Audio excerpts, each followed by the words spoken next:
उत्तानपाद और प्रियव्रत दो भाई उत्तानपाद के और सुनीति के।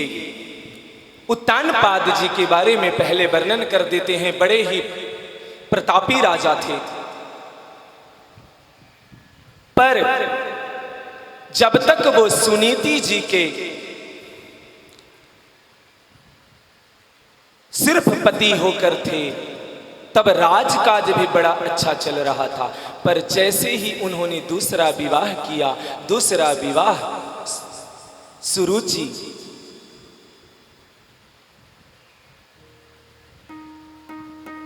सुरुचि जी रूप से बड़ी सुंदर थी और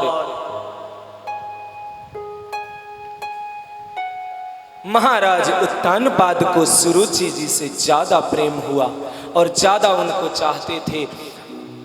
सुनीति जी से ध्रुव जी का जन्म हुआ और सुरुचि से अन्य पुत्र हुए।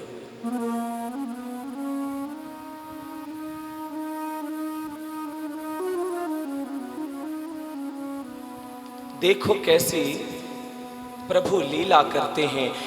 ध्रुव जी जैसे दिव्य बालक का जन्म हुआ, पर कैसा भाग्य लिखा गया है।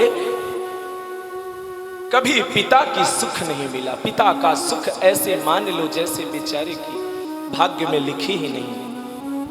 जब भी वो अपने भाइयों को देखते कि पिता के गोद में खेल रहे हैं, पिता लाड़ लड़ा रहे हैं, तो उनको ऐसे लगता मैं भी तो ऐसा ही बालक हूं, मुझे क्यों नहीं। क्योंकि बड़े ही प्रवीण बुद्धि के थे। यद्यपि उम्र बहुत कम है, 5-6 वर्ष की अवस्था, 5 वर्ष भी नहीं। कहा तो जाता है कि शास्त्र में वर्णन है वो 5 वर्ष अभी पूरा भी नहीं हुआ है उनको। आज के 5 वर्ष के बच्चे को शायद कोई ज्ञान न हो, पर ध्रुव जी जैसे नहीं, आज भी कुछ बच्चे ऐसे हैं जो बड़े प्रवीण बुद्धि के हैं। वो पूर्व के संस्कार लेके जो आते हैं, और कुछ माता पिता के संस्कार भी ऐसे उनको, ऐसे ही संस्कार है ध्रुव जी के। ध्रुव जी को हर छोटी छोटी चीजों पर नजर रहती है, वो तौलते हैं क्या सही क्या गलत। ध्रुव जी एक दिन आंगन में खेल रहे थे, बड़ा भाव था पिता का, और पिता ने गोद में लेकर के लाड़ लड़ाने लगे। इतने में जो उनकी सौतेली माँ सुरुचि थी वो आई और पिता के गोद से जबरदस्ती उनको खींच करके जमीन पर पटक दिया और कहा तुम पिता के किसी भी प्रकार के उत्तराधिकारी नहीं हो, ना तो राजगद्दी की नहीं उनकी गोद की। देखो कैसी विडंबना है कि एक 5 वर्ष के जो बालक अभी हुआ भी नहीं 5 वर्ष के, उसके साथ एक माँ ऐसा व्यवहार कर रही है, चाहे वो सौतेली ही माँ क्यों न हो। अरे माँ तो माँ होती है, माँ की करुणा वात्सल्य ममता की मूर्ति कही जाती है। पर एक माँ आज यहाँ इस राज दरबार राजमहल में भी है, जिसने एक 5 वर्ष से कम उम्र के बालक के हाथ पकड़ करके खींच करके पटक दिया जमीन पर, सिर्फ इसलिए कि वो अपने पुत्र को राजगद्दी पर बैठाना चाहती है।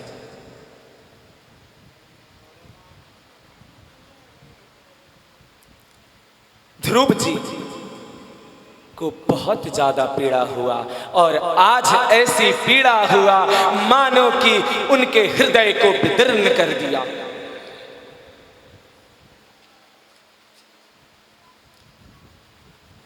रोते हुए माता के पास पहुंचे, उनकी जो अपनी मां सुनीति थी। जाकर के सारा वृतांत कहा। माता बड़ी दुखी हुई, द्रवित भाव से कहा कर भी क्या सकते हैं बेटा, हमारा बस ही क्या है महाराज पर।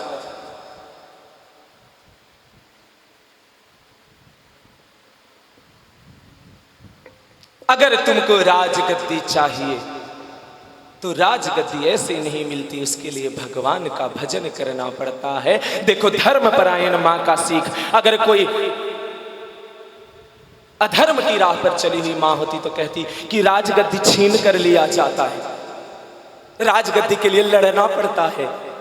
पर नहीं, माँ ने कहा भगवान का भजन करना पड़ता है। अगर भगवान मिल गए तो राजगद्दी सहज मिल जाएगी। ऐसी माँ के लिए एक बार हम सब जरूर ऐसी माता को सर झुका करके वंदन करना चाहिए, जो अपने पुत्र को भगवान के मार्ग पर चलाना चाहती है, चाहे बहाना कुछ भी।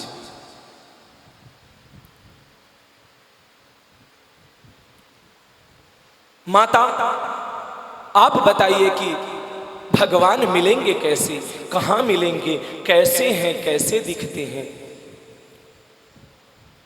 पुत्र, भगवान को पाना है और भगवान को देखना है और भगवान को अपना बनाना है तो भजन करना पड़ेगा, एकांत में जाकर के खूब तप करना पड़ेगा। माता ने उपदेश किया कि अभी मत जाओ, ऐसा वो उपदेश नहीं कर रही है कि अभी निकल जाओ। उनको तो लगा कि आज जो बात कह रहे हैं इसको सात बना मिलेगी, पर हाँ, आज भजन करना शुरू करे, थोड़े तो प्रभु की ओर जाएगा तो मन की शांति मिलेगी। पर ध्रुव जी कहाँ रुकने वाले थे? 5 वर्ष की उम्र से कम आयु है ध्रुव जी का, पंडित जी, और निकल पड़े घर से।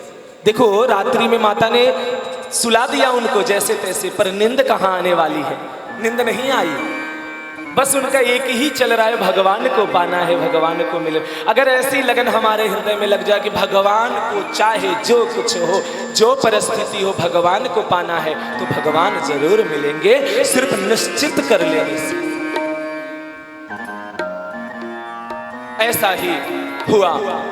ध्रुव जी रात्रि में उठ करके बिना माता को कहे, किसी को बताए, चुपचाप वन की ओर निकल गए। जब वो वन में जाते हैं तो घोर अंधकार, और घोर अंधकार भी है तो साथ में हिंसक सिंह आदि नरभक्षी पशु वहां दहाड़ रहे हैं, चिगाड़ रहे हैं। ऐसी डरावनी आवाजें आ रही है। वो बालक कोमल अवस्था के है, 5 वर्ष से कम आयु है, डर जाता है, पर फिर भी हार नहीं मानता, लौट कर घर नहीं जाता। एक वृक्ष के नीचे सर टिका करके जमीन पे बैठ जाता है। थका हारा बालक को निद्रा आ जाती। जैसे ही निद्रा आती है, जब निद्रा खुली तो देखा कि सवेरा हो गया है। सवेरा होते ही वो और आगे बढ़ते हैं, और आगे बढ़ करके एक सरोवर के आसपास रुक करके भगवान को कहते हैं, हे प्रभु, हे भगवान, मैंने आपको देखा नहीं, ना तो कोई आपका नाम जानता हूँ, ना कोई रूप जानता हूँ, ना कोई लीला जानता हूँ। आप कैसे हो मुझे कुछ नहीं पता, पर बस आपको पाना है, मुझे कोई मार्ग दिखाओ प्रभु। इस 5 वर्ष से कम उम्र की बालक की बात देख लो। ऐसा ही हुआ। नारद जी प्रकट हो गए। नारद जी से रही नहीं गई, जैसे ही पुकार सुने, ये कौन 5 वर्ष से कम उम्र का बालक दिख रहा है? लगता तो है कि बड़ी कोमल अवस्था का है, कोई राज परिवार का है, कौन है? जाकर के नारद जी पूछते हैं, बालक क्या है, तुम्हें क्या चाहिए? तो ध्रुव जी वृतांत कहते हैं, मुझे भगवान को पाना है, मुझे भगवान चाहिए और कोई नहीं। नारद जी को बड़ा अच्छा लगता है। नारद जी कहते हैं कि बात क्या है ये तो बताओ। तो बालक ध्रुव सारा वृतांत बताता है, मुझे राजगद्दी पर बैठना है, पहले उससे पहले भगवान को पाना है। तब नारद जी कहते हैं कि देखो, अभी तुम्हारी बड़ी ही कम आयु है, बड़ी कोमल अवस्था है, चलो हम तुमको लेकर तुम्हारे पिता के पास राजमहल चलते हैं, और आज मैं तुमको वचन देता हूं कि तुम्हारे पिता से तुम्हें उत्तराधिकारी घोषित करवा के ही आऊंगा। अब तो बालक ध्रुव देख लो, संसार जब हम प्रभु के मार्ग में चलते हैं तो अपने आप सब वैभव चला आता है, हमें कोई कमी नहीं रह जाती। बस चाहत प्रभु की लग जाए तो संसार की कोई वस्तु की कोई भाव, कोई मोल नहीं रह जाता है। ऐसा ही भाव और मोल अभी ध्रुवदास जी के हृदय में जो स्फुरित हुई है, नहीं नहीं देव मुनि, मैं आपका कोई नाम तो नहीं जानता, पर प्रतीत होते हैं कोई आप मुनि हैं, पर शायद आप मेरे हितकारी नहीं है, क्योंकि आप भगवान के मार्ग से मुझे विमुख करना चाहते हैं। कहते हैं नहीं बालक, मैं तुम्हें विमुख नहीं करना चाहता, मैं तुम्हें सिर्फ ये बताना चाहता हूं कि तुम बहुत छोटी अवस्था में हो, अभी तुम्हारी उम्र नहीं है वन में अकेले रह करके तपस्या करने की। बालक हठी एक ही बात कहता है कि जब मैं सिर्फ प्रभु को पाने के लिए घर से निकला तो आधा राजपाट देने की आप बात कर दिए, मुझे युवराज घोषित कराने की बात कर दीजिए। अगर मैं प्रभु को पा लिया तो क्या मिल जाएगा मुझे? वाह, ऐसे ही भाव अगर हमारे हृदय में आए तो क्या बात है, बन जाए बात मेरा कि अगर हम प्रभु के मार्ग में निकले हों तो नाना प्रकार की व्यवधान आती है पंडित जी, लुभावने भी ऐसी ऐसी मोह फेंकती है, ऐसे ऐसे लोग आते हैं। मैं आज एक सच में एक बात बताता हूँ, मैंने अपने जीवन में देखा कि जब प्रभु की कृपा बरसती है तो ऐसे ऐसे व्यक्ति आते हैं जो आपको बिना कुछ कहे इतना कुछ देने की बात करेंगे, पर अगर आप फंस गए तो फंस।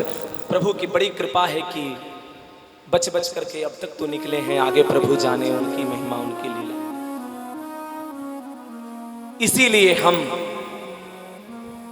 नाना प्रकार की लुभावने विषय भोगों से बचते हुए सिर्फ एक ही बात रखें कि पहले प्रभु फिर कुछ और।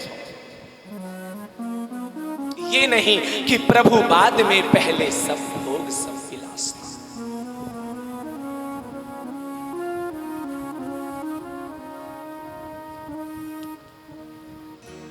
अभी बालक ध्रुव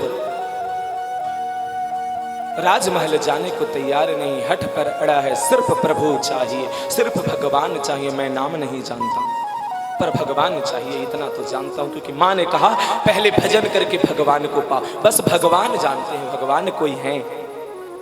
पहले वो मुनि से कहते हैं आप मुझे भगवान से मिला दो, दर्शन करा दो। बोलते हैं ऐसे नहीं होती दर्शन बालक, इसके लिए साधन करने पड़ते हैं। साधन क्या है फिर बताते हैं। जब बालक की हठ और जिद देख लेते हैं तब उसी समय उन्हें मंत्र प्रदान करके बालक को कहते हैं सिर्फ इसी मंत्र का जाप कर। मंत्र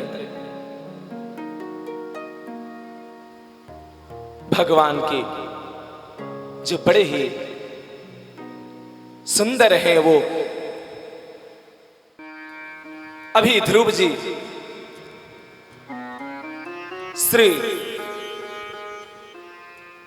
भगवान के नाम नहीं जानते, बस सिर्फ भगवान जानते हैं।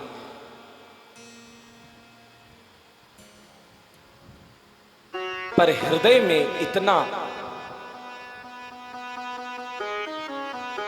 सुनिश्चित हो गया है कि कोई भी हो जो भगवान कहे जाते हैं वो मुझे जब तक नहीं मिलेंगे मैं कुछ भी न खाऊंगा न पीऊंगा और वन में ही रहूंगा। जो भी मंत्र मिला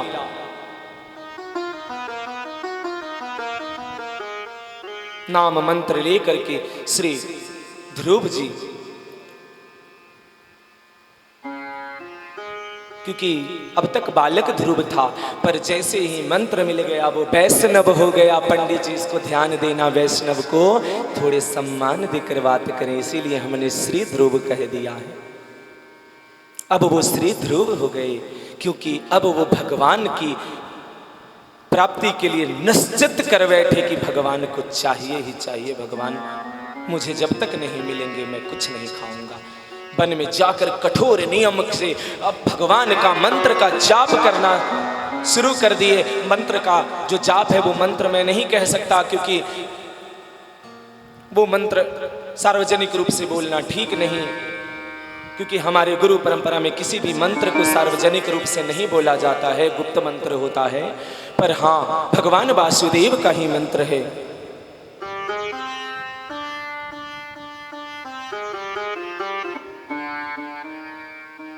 ऐसे तो हम उसको आमतौर पे हर जगह बोलते सुनते हैं, पर हम लोग नहीं बोलते। जैसे गायत्री को नहीं बोलते, जैसे हम लोग भगवान शिव के महामृत्युंजय मंत्र को नहीं बोलते हैं, क्योंकि उससे मंत्र का प्रभाव कम होता है और हम कहीं न कहीं उस मंत्र के प्रति अवहेलना करते हैं। मंत्र को गुप्त ही रखना चाहिए, नाम को प्रकाशित करें, नाम जपे, नाम रटे, नाम कीर्तन करें। ध्रुव जी ने अनन्य भाव से सब जल तक त्याग दिए। देखो, पहले भोजन त्यागा, फिर जल तक त्याग दिए और सिर्फ हरि का स्मरण करना शुरू कर दिया। जो गुरुदेव श्री नारद जी ने उनको दिया उसी को रटना शुरू कर दिया। एक वृक्ष के नीचे 3 रात बस श्री हरि के ही धुन में लगे गए। समय बीता, देखो उनकी ऐसी एकमात्र 5 वर्ष से कम आयु के बालक की ऐसी दृढ़ तपस्या हुई कि देवलोक का सिंहासन हिल गया। पंडित जी, इंद्र जी, भाई कहें तो देवराज इंद्र ही जी तो लगाना ही पड़ेगा। वो अलग बात है कि कभी कभी उनके अलग अलग कृत्य रहे।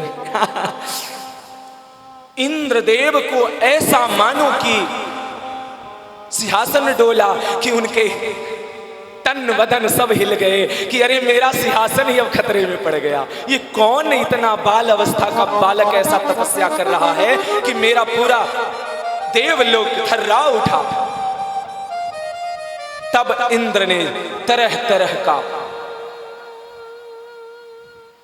चाल चलना शुरू कर देते हैं। और चाल कैसा, कभी अग्नि को भेज के चारों तरफ से अग्नि लगा दिया। पंडित जी, चारों तरफ से आग धधक रहा है। बालक ध्रुव बैठ करके तपस्या कर रहे हैं। ध्रुव जी किंचन मात्र का भय नहीं है चेहरे पर, कोई सिकन नहीं है, बस नाम में लगे हुए हैं।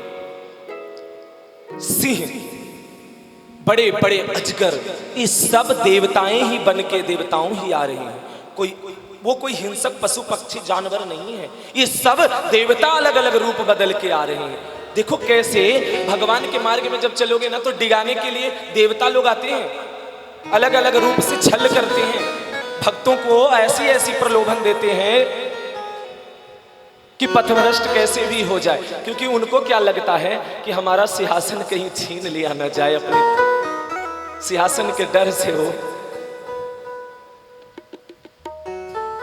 ऐसा ही हुआ, पर बालक ध्रुव, जो ध्रुव परम तपस्वी बन गए, वो डरे नहीं। अब वो उन्होंने पहले भोजन त्यागा, जल त्यागा, और अब तो ऐसा समय आया कि उन्होंने वायु, अपना सांस वायु को भी साध लिया और सांस भी लेना उन्होंने छोड़ दिया।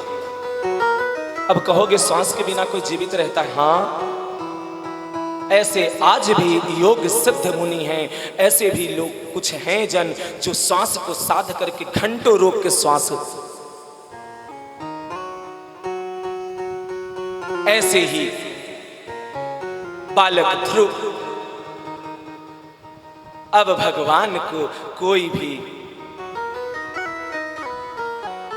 संशय परीक्षा किसी तरीके का अब रह नहीं गया। अब तो आना ही था। सो इतना सुंदर दिव्य रूप लावण्य से भरे हुए श्री हरि नारायण भगवान वहां पे प्रकट होते हैं। और बालक, जय हो ऐसे ध्रुव जी की, और जय हो श्री हरि भक्तवत्सल भगवान की जय हो, जो अपने एक भक्त 5 वर्ष की बालक की तपस्या को देख करके दौड़े आए और ऐसे मानो उस बालक को रसपान करा दिया, ऐसा प्रेम किया। पंडित जी, वर्णन है कि उस बालक को हृदय से लगा लिया।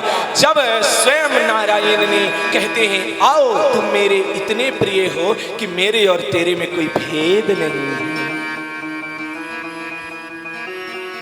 जब मेरा तेरा कोई भेद नहीं तो फिर मैं तुम अलग कैसे। आओ मेरे वक्ष स्थल से लिपट करके ऐसे लिपटो कि मानो हम तुम एक हो जाएं। और आज एक भक्त और भगवान एक हो गया।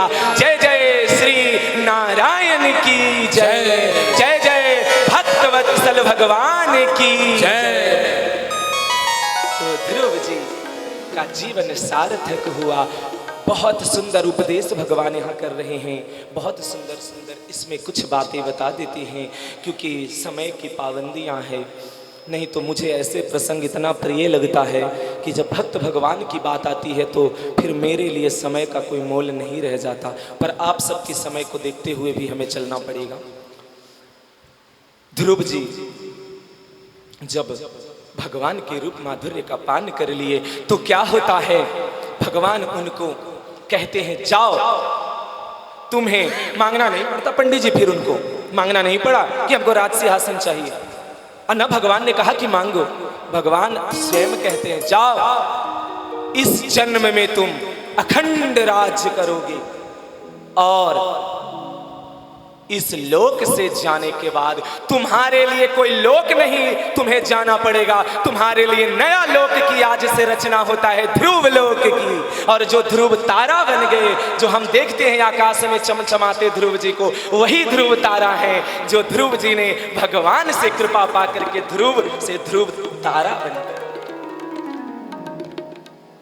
इसीलिए कहते हैं जब भगवान चाहे तो क्या न कर दे। इसीलिए हम सब भगवान के शरणागत होके दिन रात भगवान की ही रूप लीला का गुणगान करें, भगवान के चरण अरविंद का शरण ले ले। और जैसे ध्रुव जी का जीवन धन्य हुआ, हमारा भी जीवन धन्य हो। हम ऐसे ही भगवान श्री हरि से प्रार्थना करते हैं, प्रियालाल से प्रार्थना करते हैं। आइए, हमें लगता है कि आज के देखो, आज हमने जितना सुंदर सुंदर चरित्र सुना, जो भी वर्णन सुना, इतना सुंदर राजा परीक्षित भगवान